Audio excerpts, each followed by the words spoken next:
आइए देखते हैं ये खास रिपोर्ट हमारे वन इंडिया कड़क न्यूज़ के सहयोगी मोहम्मद मुईद हरियाणा से। गोल्डी मेडलिस्ट महिला पहलवान विनेश फोगाट ने कांग्रेस ज्वाइन की। जुलाना विधानसभा से कांग्रेस ने बनाया प्रत्याशी। आइए सुनते हैं विनेश फोगाट भावुक होते हुए क्या बोली। सबसे पहले तो मैं पूरे देशवासियों का बहुत बहुत धन्यवाद कहना चाहती हूँ, आप मीडिया पर्सन्स का भी, क्योंकि आप लोग ही हम लोगों को इतना through out the journey wrestling में आपने सपोर्ट किया है। तो मैं उम्मीद करती हूँ कि मैं आपकी उम्मीदों पे खरा उतरूँ बिल्कुल। और कांग्रेस पार्टी का मैं बहुत बहुत धन्यवाद करती हूँ, क्योंकि जब बोलते हैं ना कि बुरे टाइम में पता लगता है कि अपना कौन है। जब हम रोड पे घसीटे जा रहे थे तो छोड़ के बीजेपी को देश में जितनी भी पार्टियां हैं वो हमारे साथ में थी, हमारे दर्द को समझ पा रही थी, हमारे आंसुओं को समझ पा रही थी। मैं बहुत प्राउड फील कर रही हूँ कि मैं एक ऐसी पार्टी में, एक ऐसी विचारधारा में हूँ जो महिलाओं के साथ हो रहा अन्याय और उनके साथ बुरे बर्ताव के खिलाफ खड़ी है। वो लड़ाई लड़ने के तैयार है, सड़क से लेकर संसद तक। और मैं विश्वास दिलाती हूँ पूरे देशवासियों को कि जो मेहनत, जो लगन से हमने रेसलिंग में काम किया है, हम चाहते हैं कि देश के हर एक नागरिक को जो दर्द, जो तकलीफ़ हमने झेली है, खासकर महिलाओं के लिए, हर एक उस महिला के साथ में हम खड़े हैं जो अपने आप को लाचार, अपने आप को बेबस समझती है। रेसलिंग में मैंने पूरा कोशिश किया कि मैं जितनी भी महिलाओं को, छोटी बच्चियों को इंस्पायर कर सकती हूँ।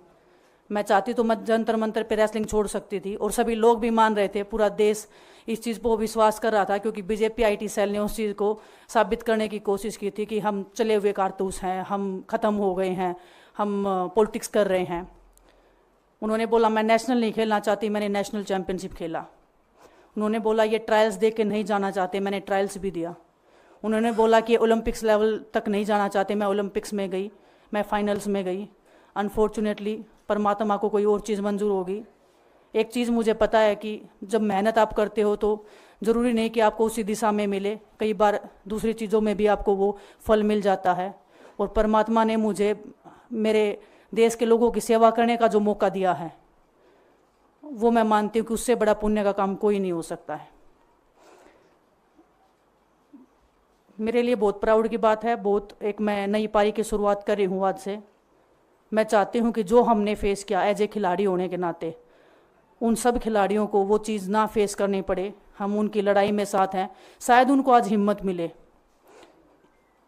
कि जो पार्टियां पावर में रहती हैं शायद वो साथ में नहीं खड़ी हों, लेकिन उनके बहन भाई हैं जो उनके साथ में खड़े हैं। और हमें पता है स्पोर्ट्स में कितना गलत होता आया है, नहीं बोल पाते हैं खिलाड़ी। आप हमसे देख लो, बजरंग के ऊपर डोप का बैन लगा दिया 4 साल का, सिर्फ किसी लिए कि सिर्फ उन्होंने आवाज़ उठाई थी हमारे साथ बैठ के। तो उसका भुगतान हम कर रहे हैं, आज तक कर रहे हैं, लेकिन हम डरेंगे नहीं, पीछे नहीं हटेंगे। जो लड़ाई थी वो जारी है, ख़त्म नहीं हुई है। कोर्ट में हमारा केस चल रहा है, वो लड़ाई भी हम जीतेंगे, ज़िंदगी की जंग भी हम जीतेंगे। खेल में जैसे हमने कभी हार नहीं मानी है, तो हम इस नए प्लेटफॉर्म पे जो आ रहे हैं, देश की सेवा का भाव, और सिर्फ बोलने तक सीमित नहीं रहेगा ये। हम दिल से हमने खेल किया है और दिल से हम ये काम करेंगे, जी जान से मेहनत करेंगे, अपने लोगों के बीच में रहेंगे। जो भी हम अपने लोगों का भला कर सकते हैं, चाहे कितना ही % हमारे हाथ में होगा, वो हम करने की कोशिश करेंगे।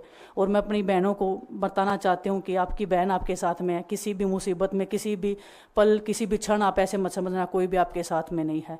जब कोई नहीं खड़ा होगा तो मैं आपके साथ में ज़रूर खड़ी रहूँगी, कांग्रेस पार्टी आपके साथ में ज़रूर खड़ी रहेगी। ये हमने फील किया था, और मैं वादे से कह सकती हूँ, दावे से कह सकती हूँ कि बिल्कुल आपके साथ भी खड़े रहेंगे। बहुत बहुत धन्यवाद आप सबका। देश दुनिया की खबरों के लिए जुड़े रहिए वन इंडिया कड़क न्यूज के साथ। धन्यवाद।